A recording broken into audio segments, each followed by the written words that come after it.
we didn't have Mongol Arti at 4:30 or 5 in those days. It was actually more like 7 o'clock. But still, it was a very full day. And on this one morning, Prabhupada asked if we were chanting 16 rounds, all of us. Now, we had been initiated already. So I answered very honestly, well, not always. We try. And then I said that, you know, somehow we were finding it difficult. Prabhupada said, difficult? Why difficult? And so I was answering, well, it seemed like, you know, because we had so much to do, and Prabhupada said, sleep less. He didn't tell us to stop any of our service or cut down on the service. He got right to the point, sleep less. So I kind of repeated that to make sure that I understood that was actually what he was saying. So, you know, and so in other words, you know, Swamiji, we shouldn't sleep so much, that we're sleeping too much. He goes, yes. So that was very striking, because we took our vows, and we understood they were vows, but at the same time, it was almost as if we thought, well, maybe later we'll be able to do all these things, not immediately. But Prabhupada saw it as an immediate necessity. One of the other services that I was privileged to perform for Srila Prabhupada was that I got to drive for him. And we had one car that had been donated. And of course, coming from our kind of poverty-stricken hippie backgrounds, you can imagine exactly what kind of a donation this was. It was a '54 Ford, and the seats, for some reason, wouldn't sit up straight, so you were like this, holding onto the wheel. And at any time, the trunk and the bonnet, you know, what do you call that, front hood, would fly up. But we very proudly stenciled Hare Krishna on each door. And this was our Krishna car, and this is what Srila Prabhupada was transported in. And I was always very honored to be able to drive him. And I remember one time I was driving, and I said, Srila Prabhupada, do you know how to drive? And he said, no. But I think he told me 3 cars. Anyway, he had more than one. I couldn't imagine how, you know, and I was seeing this as some mystical situation that he had these cars, but he didn't drive. But later on, when I got to India, I found out everybody who has a car, generally speaking, has a driver. That's the system. So, of course, Srila Prabhupada had a driver for his car. But in those days, when we think, you know, we thought the Swamiji was like, you know, he didn't do things like we did them. So that meant, of course, he didn't drive his own car. You know, maybe he just got in and sat down, and the car went where he wanted it to go. You know? You know? And there was this one road that I would take him on, and it was kind of an elevated roadway. And he would say, the road in the sky. So I could sense, you know, we could go fast on that road. It seemed like he liked that. So whenever I'd take him anywhere, even if it was totally out of the way, I'd somehow manage to get on this road. To take him on this road. The point being, we were so eager to do anything we could to, you know, bring pleasure to Srila Prabhupada. You know, the devotees, the non-devotees, everyone who came in contact with Prabhupada wanted to offer something. After Lord Jagannath appeared in the temple, there was a very simple ceremony for installation. First of all, the altar was, the room was quite tall, taller than this, and the altar was probably, you see where this adjustment comes out, it was probably that high. It was just a platform coming out, and Prabhupada had said to put a canopy over it. So Shamsundar had constructed this canopy. And actually, 2 weeks ago, this Thursday, Lord Jagannath returned to Columbus Yatra, where I'm serving, and we don't have him up so high, but we made a canopy like this old-fashioned canopy. It was covered with a cerulean blue cloth and had some gold fringe on it. So we imitated that original canopy. So there he was up on this very tall platform covered by this canopy.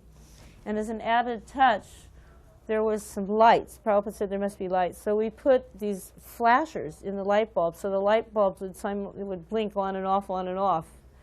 And Srila Prabhupada liked this actually very much, that the deities had these flashing lights on them. We didn't dress them. He hadn't explained to us about that yet, so they were just up there as they are. And he said, now you must offer all your food to them, and they must have their own plate, and nobody else should eat off of this plate. So this was actually the beginning of deity worship in ISKCON. The installation ceremony was simply, we put them up and closed the curtain, opened it, and we had one round brass tray with a candle on it, and someone rang a bell, and the tray was circled around and then passed around, and everybody took turns offering this tray. We didn't even know to go like this. But that was the installation of Lord Jagannath. And probably most of you have seen that famous picture where Srila Prabhupada is in a park. It's Golden Gate Park, surrounded by hippies. Mukunda, Hayagriva, Subal, they're in the picture. And there's Lord Jagannath standing there. Have you seen that picture? So on that day, we were going for the chanting in the park, and we thought, let's surprise Swamiji. He was going to come and join us later. So our idea of a surprise was we took Jagannath. We didn't even take Subhadra and Baladev. We just left them, and we took Jagannath to the park and just put him down. And I can tell you, Swamiji was very surprised. And he explained to us that, first of all, Lord Jagannath never goes anywhere without his brother and sister. That was one thing. And we shouldn't just arbitrarily take him out of the temple. That he could come out of the temple on Rath Yatra Day. Srila Prabhupada was very exacting. A couple of incidents I can give you to illustrate that. One time he asked one of the devotees in San Francisco to find something that devotee was supposed to have taken care of, and the devotee couldn't find it. So Prabhupada said, oh, it is lost. The devotee said, no, Srila Prabhupada, I just can't find it. He goes, well, then it is lost. No, it's not lost, Srila Prabhupada. It's just temporarily mislaid. So Prabhupada said, well, if it's not lost, where is it? The devotee said, well, I don't know. Prabhupada said, if you don't know where it is, then for you it is lost. Very precise, very exacting. On another occasion that's documented, and I was personally there, his assistant at the time, Krishna Das, was giving some assistance. Prabhupada gave him some mail to be posted. And Krishna Das came back. He said, Swamiji, there's a hole in the envelope.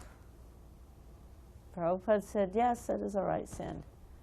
But he was arguing he couldn't send this envelope. There was a little hole. It was like maybe like a quarter of an inch up by the stamp in the corner of the envelope.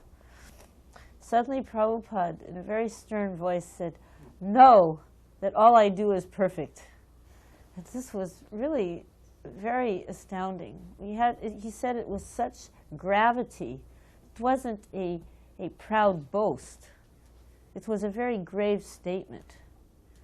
And I remember feeling kind of cold when he said that, like a chill, because I was getting a glimpse into the quality in the person of the spiritual master. And Krishna Das kind of straightened also. And then Srila Prabhupada explained that in India, anything coming from America was bound to be stolen or ripped open because they will suspect maybe some money. So he left this little hole so they could look in and see, oh, it's only a letter, and leave it alone. We were in England until 1970, and it was actually very difficult initially. We had no money, nor could we work, and we didn't have any initial contacts. And so it was quite a struggle to just maintain ourselves. We would be separated sometimes, living in different boroughs even, which is like different districts all over England, all over London. But we were really united and focused in our desire to get a center for Srila Prabhupada. And I related the story of Shamsundar meeting the Beatles the other morning. I don't know if I gave the exact detail about how he did it. Did I tell how he? I could tell it's kind of a sweet story that he found out where they were recording, and he went to the recording studio. But the recording studio was like an armed fortress. Not really, because in London you can't have guns, but I mean, it was quite well protected. And there's just like no way to get in. There's these like automatic doors and a guard there. But suddenly this Rolls Royce came up. And Shamsundar was not exactly inconspicuous. He had a very shiny shaved head. In those days, we all wore yellow, the men and the women. And it wasn't like a subdued form of yellow. It was usually a pretty vivid yellow. The dhotis were yellow, our saris were yellow. So he had this yellow dhoti on, very yellow, and a bright blue Nehru jacket. So it wasn't like he could just blend in with, any of the locals. So up came this car, this big Rolls Royce, and the gates opened. So he got down in a hunched position on the opposite side from where the guard was. And of course, the drivers are also on the opposite side in London. So he was on the the passenger side, and he got down and he started like going in with the car. And the window came down, and this little head came out and goes, "Oh, you must be George's friend." It was Yoko Ono, so she said, "Come in." So he got inside like that. And they brought him in, and he sat down in the little lobby. And then George came out, and he goes, "Where have you been, man? I've been waiting for you guys." So that was the initial introduction to the Beatles. Now, we had been trying, I mentioned to this, we had been trying to contact them to get their attention, and we'd done all kinds of really silly things. We had sent letters. They had a company called Apple. So we had got wind-up apples. They had little feet on it. If you wound them up, they'd walk around, and we'd put little, we had the wind-up apple with a little Hare Krishna on it, and we'd sent one of those. We'd sent apple pies with Hare Krishna written on them. I mean, we'd sent tapes of Hare Krishna. We had done anything and everything we could to get their attention, but this is how it was finally obtained. And Prabhupada was actually very pleased by this. He was pleased by the record. He felt that it was very significant. We didn't have a center at this point. Still, we didn't have a center. And we were going all over. We made this record. It was #1, and we were being sent all over Europe. We were very actively preaching, but we still didn't have a center. And this was a very discouraging thing for us. On one hand, it was so exciting. On the other hand, we didn't have a center. So somehow we got Bury Place during this period. And we were living at John Lennon's house, because Bury Place was not inhabitable immediately. And we were just waiting for Prabhupada. We wanted to get it finished so that Prabhupada would come. But Prabhupada, the minute he heard we had a place, came anyway. So he was also living with us at John Lennon's place. And we'd go daily, send devotees in for Harinam into downtown London, and people would come back. So people were joining us. Even though we didn't have a building or a center or any facility, they were joining us. So by the time we actually opened Bury Place, there was already devotees that had been actually initiated at John Lennon's place. And quite a crew was there. So the opening of the London Center coincided with the installation of Radha Landanishwara. And there was one very significant instruction that I always remember at that point in time, that there were so many people, it was so crowded, and it was going on for hours, this whole affair. And some people had to leave, and Prabhupada looked, and he said, "Oh, they were leaving, give them prasadam."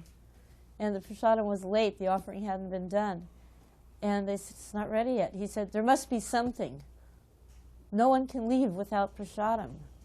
And so he had the devotees immediately cut up some fruit and put it on the altar, and at the same time pass it out. We're like going through the process of, ringing the bell, saying the prayers, doing our Gayatri, this whole thing. And, devotees are thinking, "Oh, it's not offered yet," and he's passing it out. And Prabhupada made 2 points at this time. He said, first of all, no one should ever leave our center without getting a little prasadam. We're thinking prasadam means a plate full, something, a little prasadam, something that's been offered to the deity. And then he said, factually, as soon as it touches the altar, it's offered.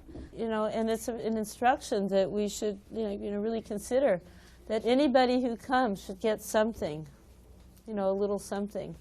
I know, and I try to follow these instructions in my center, because this is, for us, this is the heart of Krishna consciousness. This is personal instruction to Srila Prabhupada, to his disciples, to his devotees, and to the devotees of the future.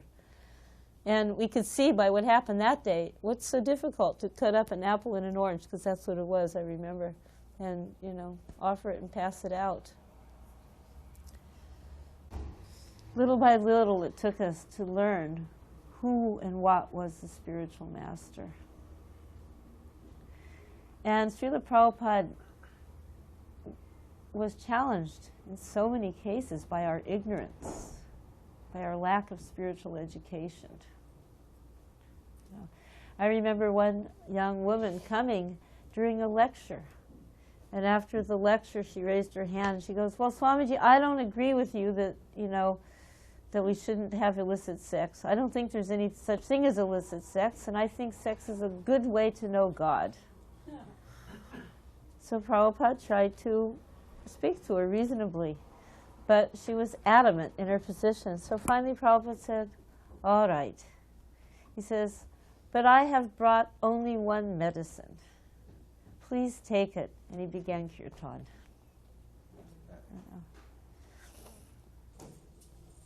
Srila Prabhupada was very, very well received. And he got a standing around, or at least he got a big round of applause at one point. He was saying that it's putting the difference between Krishna consciousness and the Christians. So he said, "Dear Lord, give us our daily bread. This is not love of God, this is love of bread." And all the students were cheering, So he had a very nice way of presenting a point clearly. Probably one of the most notably successful places was Surat, where Srila Prabhupada was treated in such a way that we had never before experienced. And we started to understand that we didn't know how to honor and respect our spiritual master properly. He was treated like the saint. Prabhupada, to call him a saint, I think, is shortchanging him, but he was treated like a saint. He was garlanded, so we'd have to remove some of the garlands, and still more would come. We would go down the street, and people would pour flower petals on him. The streets were decorated with rice flower drawings that the ladies would get in their hands, and they would so expert at letting this rice flower come through their fingers and make these elaborate drawings along the street and at every doorstep. Sandalwood paste would be liberally applied. We hadn't seen that up until that point. He was honored so wonderfully and so gloriously. And as he was honored, they were also honoring us. Not on the same level, of course. And it was during this period that actually Shamsundar became the secretary of Srila Prabhupada. That for some reason or other, he was feeling some personal dissatisfaction in his life. He felt like that he wasn't doing anything or doing enough. So he felt like he wanted to leave, go somewhere else. And when he said that to me, I thought it was like pulling a scab off a wound. It was just painful. It was like very painful. And I couldn't say anything. And I remember I ran upstairs to Prabhupada's room as soon as I could, get away. And I just went into his room, and I was sitting in the back part of his room in kind of a shadowy place. And he said, "So Malati, what is wrong?" Right away he understood something. And I remember I just said, "It's Shamsundar, he wants to leave." And he says, "Bring him to me, tell him to come and see me." So I felt some relief, but then I'm thinking, what will Shamsundar think if I say like, so I went down there and I tried to be very casual. I said, "Swamiji, Prabhupada, he wants to see you." And immediately he went up. And after some time he came back, and it was like he went up, he was feeling so morose at that moment. And I couldn't at that time conceive how anybody could be around Prabhupada and be morose, but if you're not really situated properly in your service, it's possible to be morose. And if you're not properly being attentive in your chanting, it's possible to be morose. Prabhupada said, if you're not feeling happy in Krishna consciousness, then, you're not properly executing your service. You're not properly situated. It's not that Krishna consciousness is wrong, but we're not properly situated. So he went up, he was, tinged with this moroseness. But when he came back, it was like another person was coming back, and he said, Prabhupada has asked me to be his secretary, and I have accepted. So it was immediately he began, right away, he began to be Srila Prabhupada's secretary. Have any of you been to India, and have any of you been to Jaipur? Jaipur's full of monkeys. So the minute I'd start cooking, the monkeys would assemble. And they were really bold, and they would grab things right out of the pot. Sometimes, I usually cooked in the 3-tier cooker, but sometimes I'd be frying something, and they'd come and just grab it out of the pan. And it was, one day I was just like really frustrated, and Prabhupada told me, get a stick. He says, but don't hit them, just show the stick. And that day he let me use his cane. So when the minute I picked up the cane, it was like magic, the monkeys split. But he explained, if you hit them, they'll become angry and then they'll attack you. But simply shake the stick at them. So I would shake I'd have the stick. After that I got my own stick, but that day I used Srila Prabhupada's cane, and the minute one would come near, I would shake the stick. Actually, during that time I was cooking and cleaning. There was a couple things. One was, I remember one day I was cleaning the room, and I never could go out on the walks because I would be cleaning the room. And I had to make sure the room was clean by the time he got back, and at the same time, simultaneously, breakfast would be served. And I remember one day I was putting the desk back together, and it seemed like a very small thing. I had the pen, and I knew it went on that side of the desk, but I couldn't reach, and I was like, my mind was already out in the veranda to get the prasadam ready. So I put the pen down on the other side of the desk. And later, when Srila Prabhupada came in, he said, who has touched my desk? And of course, he knew I did it every day.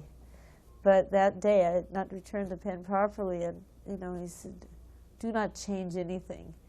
And it was very profound, because I realized how Prabhupada was so careful, and that every moment was precious and valuable to Prabhupada. So when he had his desk so precisely arranged, he'd sit down, he wouldn't waste a moment, immediately begin his work.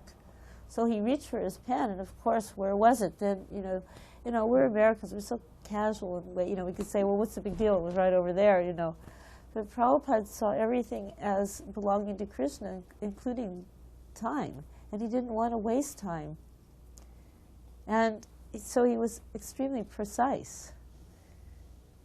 So, I was feeling really ashamed at that moment that I'd caused this inconvenience to my spiritual master like that. So after the deities came, that was in December, after some time there was discussion about the Indian yatra. And one day we got a letter from Srila Prabhupada, and there was a list of 11 persons. And he said he wanted these 11 persons to meet him in India by September 1st, something around there, September 9th maybe. So myself and my husband and my daughter was the 11th person on the list. So we became very focused on going to India. And we had no idea what, again, it was like going to England. We didn't know anything, we didn't know anybody, we didn't have any money, but Prabhupada wanted us to go, therefore we were going. So Shamsundar arranged some incredibly cheap airline tickets. Actually, this airline company that we took to India was so cheap that it didn't even have, it wasn't a jet, it was like a prop plane. And there was this rope or a wire that went from the tail to the cockpit, what the pilot was pulling when they made turns. There was not like a water fountain or anything. There was like this barrel of water with a dipper in it in the rear end of the fuselage. And there was just a piece of burlap over the one bathroom. This is the plane that we went to India in for our first trip. And after we landed in Bombay, they grounded this entire airline company. It was called Brothers Air Service, and it never was allowed to fly again. But we got there really cheap. Anyways, so we landed in Bombay. We had, there we were in Bombay. We didn't know where to go, who to go to, or anything, And suddenly these people came up, and they're giving garlands and telling us to come with them. And we were going with them, and we got to this house, and they said, Swamiji will be here shortly. So everything was like, it was just like a miracle or a fairy tale unfolding, just the way it was happening. Prabhupada came, we were offering obeisances, and they said, go out and Harinam. It's like, we just come from England, and it's like blasting heap. And immediately he sent us out on the streets of Bombay to perform Harinam. It was immediate. I can tell you that last year I had a wonderful experience. I was invited to Brazil, and there the devotees in South America were very isolated. They only had Prabhupada's physical presence one time. He went to Caracas. So very few of the devotees in South America have had actual contact with Srila Prabhupada. Even their initiating gurus there, Vishwara Maharaj told me he only saw Prabhupada one time, very briefly, here in LA. But their mood of Prabhupada is so powerful and strong. And they're serving him so enthusiastically that in that beautiful temple at Nova Gokula, I was feeling the presence of Prabhupada at every moment. And every devotee there was focused on Srila Prabhupada, to the littlest one to the oldest one. And their oldest one was 92 years old. But there was no doubt about it. Their Guru Pujas were among the most enthusiastic and personal Guru Pujas that I have experienced anywhere in ISKCON. And yet, most of them never even seen Srila Prabhupada personally, so-called, but they are seeing him daily. He's making his presence manifest for the pleasure of these sincere devotees.